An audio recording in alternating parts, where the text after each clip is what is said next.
یہ تو محبت ہے. میں چاہتی ہوں بس بازل خوش رہیں. ان کی خوشی کے لیے میں یہ قربانی بھی دینے کے لیے تیار ہوں. ریدا نے زخمی مسکراہٹ کے ساتھ کہا. شازیہ بیگم تعصب سے سر ہلا کر چلی گئیں. کل کا دن بھی ایسے ہی گزر گیا.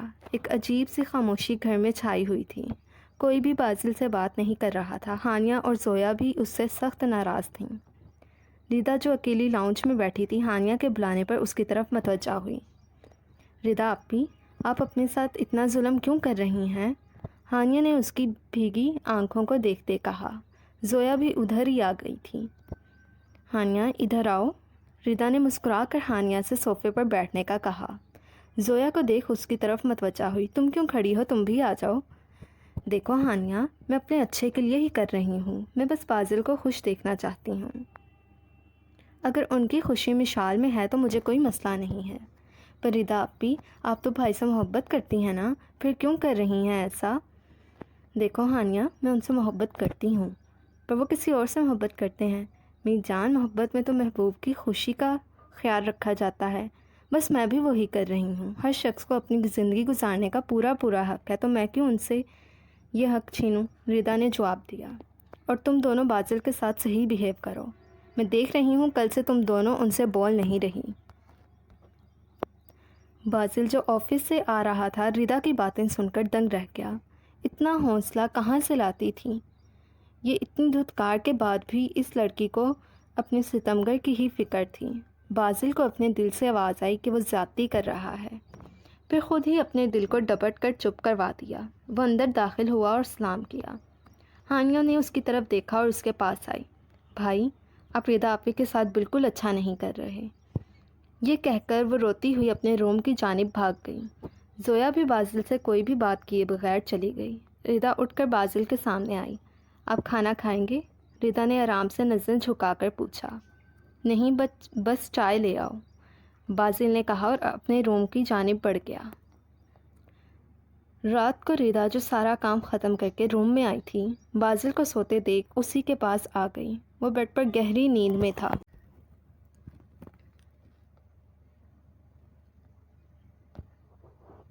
یہ جگہ صرف اور صرف مشال کی ہے. وہی حقدار ہے اس جگہ کی، میری محبت اور میری شدتوں کی. اسے بازل کی کہی ہوئی بات یاد آئی. وہ بازل کی سائڈ پر آ کر زمین پر بیٹھ گئی. اس ٹھنڈے فرش کی ٹھنڈ بھی اسے محسوس نہیں ہو رہی تھی. ریدا نے بازل کے چہرے کی طرف دیکھا جہاں پیشانی پر اس کے سیاہ بال بکھرے ہوئے تھے. اس نے بڑے آرام سے بازل کی پیشانی سے بالوں کو پیچھے کیا، پھر اس کے مضبوط ہاتھ کے اوپر اپنا ننھا ہاتھ رکھا. اب آنسو روانی سے اس کی آنکھوں سے بہنے لگے. بازل، آپ جانتے ہیں میں نے جب سے ہوش سنبھالا ہے صرف ایک ہی نام سے محبت کی ہے، ایک ہی شخص کو بے لوث چاہا ہے. ریدا بازل کا ہاتھ پکڑے اس کے چہرے کی طرف دیکھتے کہہ رہی تھی. وہ شخص میرا محرم ہے. آپ جانتے ہیں سارے مجھے کہہ رہے ہیں میں ایسا کیوں کر رہی ہوں، مجھے فرق نہیں پڑتا، پر میرا اللہ جانتا ہے بازل، میرا دل پھٹ رہا ہے، لیکن آپ کی خوشی میرے لیے خود سے بھی زیادہ عزیز ہے. ریدا نے اپنا سر بازل کے ہاتھ پر ٹکا لیا. وہ باقاعدہ ہچکیوں سے رونے لگی. بازل، آپ میری محبت ہی نہیں، آپ میری سانس لینے کی وجہ ہیں. اگر دل کی دھڑکن نہ ہو تو انسان مر جاتا ہے. آپ میرے دل کی دھڑکن ہیں. میں آپ کے بغیر جینے کا تصور بھی نہیں کر سکتی. آپ کے جذبات میرے لیے نہیں ہیں، مجھے آپ سے کوئی گلہ نہیں. میرے لیے اتنا ہی کافی ہے میرے نام کے آگے آپ کا نام آتا ہے. ہاں، یہ دل میں بچپن سے خواہش تھی کہ آپ کے جذبات بھی میرے لیے ہوتے، لیکن انسان کی ہر خواہش بھی پوری نہیں ہوتی. میں اپنے دل کو سمجھا لوں گی، میں ساری زندگی آپ کے قدموں میں گزار دوں گی، آپ سے کسی چیز کی شکایت نہیں کروں گی، پر دور نہیں رہ سکتی. آپ چاہتے تھے میں آپ سے ڈائیورس لے لوں، پر میں نہیں لے سکی. آپ کے بغیر ریدا کچھ نہیں ہے. اگر وہ آپ سے دور جائے گی تو مر جائے گی. ریدا کی سسکیاں اب کمرے میں گونج رہی تھیں. یا اللہ، پلیز مجھے صبر دیں، میں برداشت نہیں کر پا رہی. پلیز مجھے حوصلہ دے دیں بازل کو کسی اور کے ساتھ دیکھنے کا. اب وہ اوپر دیکھ کر سرگوشی کر رہی تھی. وہ ایک دم اٹھی اور بھاگتی ہوئی روم سے باہر چلی گئی. بازل جو جاگ رہا تھا اب اٹھ کے بیٹھ گیا. آج نہ جانے اس کو کیا ہوا تھا، وہ ریدا کو جھٹک کے خود سے دور نہیں کر سکا تھا. اب بازل کا دماغ بری طرح الجھ چکا تھا. صبح بازل کی آنکھ کھلی تو ریدا کو بیڈ پر سر رکھے فرش پر سویا ہوا پایا۔ دوپٹہ نماز سٹائل میں لپٹا ہوا تھا۔ شاید نماز پڑھنے کے بعد وہ ادھر آ گئی تھی۔ باسل نے پہلے سوچا کہ وہ ریدا کو اٹھا دے، پھر کچھ سوچ کر اٹھ کر جانے لگا۔ ابھی وہ بیڈ سے اترتا کہ باسل کا ہاتھ کسی نرم گرفت میں آیا۔ اس نے ریدا کی طرف دیکھا جو اس کا ہاتھ پکڑے زمین پر ہی بیٹھی تھی۔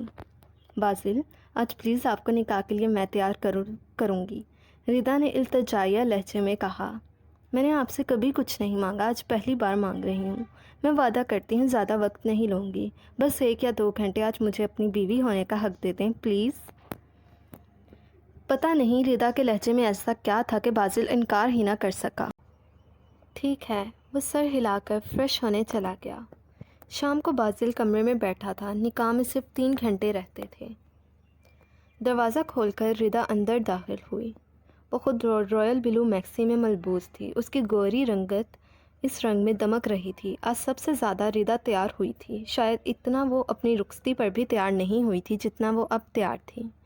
ریدا نے ہاتھ میں 2 پیس پکڑے باسل کو نظر اٹھا کر دیکھا اور مسکرائی۔ یہ لیں باسل، پہن کر آئیں۔ باسل اس لڑکی کو ہی دیکھ رہا تھا جس کی نیلی آنکھیں بے تحاشا رونے کی چگلی کھا رہی تھیں۔ باسل سر ہلاتا ڈریس پینٹ اور شرٹ لے کر ڈریسنگ روم کی جانب بڑھ گیا۔ وہ باہر آیا تو ریدا کو اپنے لیے ٹائی سلیکٹ کرتے پایا۔ باسل کو باہر آتے دیکھ ریدا ہیئر برش پکڑے اس کی طرف بڑھی اور بڑے آرام سے اس کے بال بنانے لگی۔ اب ریدا باسل کی ٹائی باندھنے لگی۔ باسل، ریدا نے باسل کو مخاطب کیا۔ وہ اس کی طرف متوجہ ہوا۔ آپ جانتے ہیں آج میں اپنی سب سے قیمتی چیز کھونے جا رہی ہوں جس میں میری جان بستی ہے، بلکہ وہ تو مجھے اپنی جان سے بھی زیادہ عزیز ہے۔ ریدا نے باسل کے گال پر اپنا سر پٹتا ہاتھ رکھ کے کہا۔ پر جو چیز میری کبھی تھی ہی نہیں، میں اس کو کیسے کھوؤں گی؟ وہ زخمی سا مسکرائی۔ باسل نے ریدا کی آنکھوں میں دیکھا جہاں آنسو نکلنے کو بے تاب تھے۔ ریدا نے باسل کا پسندیدہ پرفیوم اٹھایا اور اس پر اسپرے کیا۔ وہ باسل کا ہاتھ پکڑے اسے صوفے پر بٹھا چکی تھی۔ شو ریک سے شوز اٹھائے ریدا باسل کے قدموں میں آ بیٹھی۔ ریدا، اسٹاپ اٹ، یہ کیا کر رہی ہو؟ پاگل ہو گئی ہو؟ اٹھو نیچے سے۔ باسل نے اسے اپنے پاؤں میں بیٹھے دیکھا تو چلایا اور اٹھنے لگا۔ ریدا نے فوراً باسل کا ہاتھ پکڑا۔ آپ نہیں جا سکتے، آج مجھے کرنے دیں یہ سب۔ آپ نے اپنا نام میرے نام سے جدا نہیں کیا، اس کے بدلے مجھے ساری عمر بھی آپ کے قدموں میں بیٹھنا پڑے تو میں خاموشی سے بیٹھی رہوں گی۔ یہ کہہ کر اس نے باسل کو دوبارہ بٹھا دیا۔ اور رہی بات میرے پاگل ہونے کی تو وہ تو میں آپ کے پیچھے بچپن سے ہی پاگل ہوں۔ ریدا روتے ہوئے ہنسی۔ اس نے باسل کے پاؤں کو بڑے عقیدت سے پکڑا اور شوز پہنائے۔ شوز پہنانے کے بعد بھی وہ باسل کے پاؤں جو اب شوز میں مقید تھے ان پر ہاتھ رکھے بیٹھی رہی۔ باسل پیلے پڑتے چہرے کے ساتھ اپنی دیوانی اس لڑکی کو دیکھ رہا تھا۔ اس کے ہر انداز میں باسل کے لیے بے لوث محبت اور بے پناہ احترام جھلک رہا تھا۔ ریدا نے باسل کے حسین چہرے کی طرف دیکھا۔ اس دیوانی کا ضبط بس یہیں تک تھا۔ وہ عشق کی ماری باسل کے گھٹنوں پر سر رکھے پھوٹ پھوٹ کر رونے لگی۔ آج وہ اپنی بچپن کی محبت کو کسی اور کے حوالے کرنے جا رہی تھی۔ دل کا درد تھا کہ بڑھتا ہی جا رہا تھا، پر اسے برداشت کرنا تھا۔ ابھی نہ جانے آگے جا کر اسے کیا کیا برداشت کرنا تھا۔ ابھی تو اپنے عشق کو کسی اور کے ساتھ زندگی گزارتے دیکھنا تھا۔ ریدا کی ہچکیاں بندھ چکی تھیں۔ گرفتہ دل ہیں آج بہت تیرے دیوانے، خدا کرے کوئی تیرے سوا نہ پہچانے۔ مٹی مٹی سی امیدیں، تھکے تھکے سے خواب، بجھے بجھے سے نگاہوں میں غم کے افسانے۔ تھوڑی دیر بعد ریدا نے سر اٹھا کر باسل کے ہاتھوں کو اپنے ننھے گلابی ہاتھوں میں لیا اور عقیدت سے کسی معتبر چیز کی طرح ان پر اپنے پیار کی مہر ثبت کی۔ وہ کھڑی ہو چکی تھی۔ اللہ آپ کو ہمیشہ خوش رکھے، اس نے باسل سے کہا اور جھک کر اس کی پیشانی پر بڑی عقیدت سے اپنا لمس چھوڑا۔ کچھ آنسو ٹوٹ کر باسل کی آنکھوں پہ گرے۔ باسل اس لڑکی کی حرکتوں پر بالکل فریز ہو چکا تھا۔ ریدا کمرے سے باہر نکل چکی تھی۔ میں اس کے ساتھ صحیح نہیں کر رہا، باسل خود سے مخاطب ہوا، پر میں اپنے فیصلے سے پیچھے بھی نہیں ہٹ سکتا۔ مشال سے میں سالوں سے وعدے کرتے آیا ہوں، یا اللہ میری مدد فرما، باسل نے دل میں سوچا۔ بازل ماجد ولد ماجد احمد، آپ کا نکاح باوز حق مہر 2 لاکھ روپے سکہ رائج الوقت مشال رضا ولد رضا گیلانی سے کیا جاتا ہے، کیا آپ کو قبول ہے؟ بازل نے تھوڑی دور کھڑی ریدا کو دیکھا، اس کے دیکھنے پر ریدا مسکرائی۔ بازل کی نظروں کے تعاقب میں جب سب نے ریدا کی طرف دیکھا تو دل کٹ کر رہ گیا۔ عجیب بے بسی تھی اس کی مسکراہٹ میں، آنکھوں میں پانی اور ہونٹوں پر مسکراہٹ تھی۔ بازل نے اپنی سرخ ہوئی آنکھوں کو بند کر کے کھولا۔ قبول ہے۔ ریدا کے آنسو لڑک کر گالوں پر بہے۔ آج کوئی ریدا سے پوچھتا محبوب کے کھو جانے کا غم کیا ہوتا ہے، اور محبوب بھی آپ کا جان سے عزیز شوہر جس پر سارے حق رکھتے ہوئے بھی آپ اسے کسی اور کے حوالے کر دیں۔ مولوی نے دوبارہ الفاظ دہرائے، کیا آپ کو یہ نکاح قبول ہے؟ جی قبول ہے، بازل نے جواب دیا۔ اب کی بار اس کی نظریں ریدا کی طرف تھیں جو آنسو صاف کر رہی تھی۔ ریدا مضبوط تھی لیکن اتنی نہیں کہ وہ بازل کو اپنی آنکھوں کے سامنے پوری طرح کسی اور کا ہوتے دیکھے۔ وہ بھاگتی ہوئی باہر آ گئی۔ اپنے ارد گرد ریدا کو آکسیجن کی شدید کمی محسوس ہوئی۔ دل میں عجیب قسم کی ٹیسیں اٹھ رہی تھیں۔ اس کا شوہر آج پوری طرح کسی اور کا ہو چکا تھا، پھر دل کی دھڑکن کیوں چل رہی تھی اب تک؟ اللہ! ریدا نے آسمان کی طرف دیکھتے دل چیر لینے والے لہجے میں کہا۔ رونے کی شدت سے نیلی آنکھیں سرخ ہو رہی تھیں۔ ابھی تو راکھ ہوئے ہیں تیرے فراق میں ہم، ابھی ہمارے بکھرنے کا کھیل باقی ہے۔ کار میں بیٹھ کے وہ فل سپیڈ سے یوں ہی سڑکوں پر گھومتی رہی۔ دل کا درد تھا کہ بڑھتا ہی جا رہا تھا۔ قبول ہے، جی قبول ہے۔ بازل کے کہے گئے الفاظ بار بار اس کی سماعتوں سے ٹکرا رہے تھے۔ وہ اسٹیئرنگ پر ہاتھ مار کے چیخی۔ پھر کچھ ٹائم بعد وہ گھر واپس آئی تو دیکھا ابھی تک کوئی نہیں آیا تھا۔ اس نے ملازم سے کمرے کی ڈیکوریشن کا سامان منگوایا، آخر بیوی ہونے کا فرض بھی تو پورا کرنا تھا۔ بازل کے کمرے کو سجا کر وہ گیسٹ روم میں چلی گئی۔ سامان تو وہ اپنا پہلے ہی گیسٹ روم میں شفٹ کر چکی تھی۔ بازل اپنی دلہن مشال کے ساتھ گھر میں داخل ہوا۔ بوا، آپ نے ریدا کو دیکھا؟ بازل نے سب سے پہلے پوچھا۔ تمہیں اس سے کوئی فرق نہیں پڑنا چاہیے، وہ جیے یا پھر مر جائے، تم اپنی ضد پوری کرو۔ ماجد صاحب یہ کہہ کر اپنے کمرے کی جانب بڑھ گئے۔ باقی سب بھی بازل سے مخاطب ہوئے بغیر اپنے کمروں کی جانب چلے گئے۔ جی بیٹا، بی بی پہلے ہی آ گئی تھیں، وہ کہہ رہی تھی آپ کا کمرہ ڈیکوریٹ کرنا ہے، بوا بتا کر چلی گئی۔ بازل کو اب کی بار دکھ نے آ گھیرا۔ اس سے غلطی ہو چکی تھی۔ وہ مشال کے ساتھ اپنے سالوں سے کیے گئے وعدوں کو نبھانے کے لیے ریدا کے ساتھ بہت زیادہ غلط کر چکا تھا، لیکن کون جانتا تھا قسمت اب اس کے ساتھ کون کون سے کھیل کھیلنے والی ہے۔ ریدا، تم کہاں جا رہی ہو؟ شازیہ بیگم نے نکسک سے تیار بیٹھی ریدا سے پوچھا۔ خالہ، میں بوتیک جا رہی ہوں، ریدا نے ناشتہ کرتے ہوئے جواب دیا۔ شاید وہ خود کو نارمل ظاہر کرنے کی کوشش کر رہی تھی۔ السلام علیکم، ڈائننگ میں داخل ہوتے بازل اور مشال نے کہا۔ ریدا نے نظر اٹھا کر مشال کی طرف دیکھا۔ وہ خوبصورت تھی لیکن ریدا کے سامنے اس کی خوبصورتی مان پڑ جاتی تھی۔ ریدا نے مشال کا نکھرا نکھرا روپ دیکھا، اس کے دل میں ایک ہوک اٹھی تو بازل مشال کو اپنی محبت کے بارش میں بھگو چکا تھا۔ بازل اسے اپنی قربت بخش چکا تھا۔ ریدا آنسو ضبط کرتی خدا حافظ کہتی چلی گئی۔ آپ سب نے کب تک مجھ سے بائیکاٹ رکھنا ہے؟ بازل ڈائننگ پر بیٹھے تمام نفوس سے مخاطب ہوا۔ برخوردار تمہیں یہاں رہنے دے رہے ہیں، یہی بہت ہے، ماجد صاحب نے بازل کو دیکھ کر کہا اور اٹھ گئے۔ زویا اور اہانیہ بھی یونی جانے کے لیے اٹھ کھڑی ہوئیں۔ ان کو اپنی زبردستی کی آئی بھابھی بالکل پسند نہیں تھی۔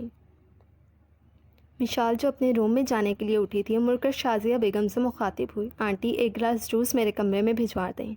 اس نے بات مکمل کی اور جانے لگی۔ بات سنو لڑکی، وہ سامنے کچن ہے، جاؤ اور خود جا کر بنا لو، ہم نوکر نہیں ہیں تمہارے، شازیہ بیگم کہہ کر چلی گئیں۔ ہانیہ، مجھے یہ مشال نامی بھلا بہت عجیب لگ رہی ہے، زویا نے اپنے ڈپارٹمنٹ کی طرف بڑھتے ہوئے ہانیہ سے کہا۔ یار وہ ہے ہی ایسی، ریدا آپی کو دیکھا ہے تم نے، کتنی اسٹریسڈ ہیں، میرا بس چلے تو اسے آپی اور بھائی کی زندگی سے نکال دوں۔ پتہ نہیں بازل بھائی نے اس میں کیا دیکھ لیا، ہانیہ نے جواب دیا۔ ہیلو مس زویا، کیسی ہیں آپ؟ مار جو ابھی یونی آیا تھا زویا کو دیکھے اس کے پاس ہی آ گیا، حسب معمول آج بھی گارڈز اس کے ساتھ ہی تھے۔ جی مسٹر، کوئی کام؟ زویا نے آئی برو اچکا کر کہا۔ اسے یہ بندہ شروع دن سے ہی عجیب لگا تھا۔ پھر روحان کا اس کے بارے میں بتانا، وہ اب دور ہی رہتی تھی عمار سے۔ عمار نے پہلے بھی زویا سے زیادہ بات کرنے کی کوشش کی، پر وہ انسنی کرتی چلی جاتی تھی، پر آج تو وہ اس کے سامنے آ کر کھڑا ہو چکا تھا۔ اب نظر انداز کرنا مشکل تھا، سو وہ رک گئی۔ جی کام تو ہے، اگر آپ بات سن لیں، عمار نے جواب دیا۔ جی بولے، میں سن رہی ہوں، زویا نے بیزاری سے کہا۔ آج میری برتھ ڈے ہے، عمار نے کہا۔ Oh happy birthday mister Ammar, Zoya نے جواب دیا اور جانے لگی۔ اوہ ویٹ، مس میں یونی میں پارٹی ارینج کر رہا ہوں، میں چاہتا ہوں آپ بھی پارٹی میں آئیں، پلیز مس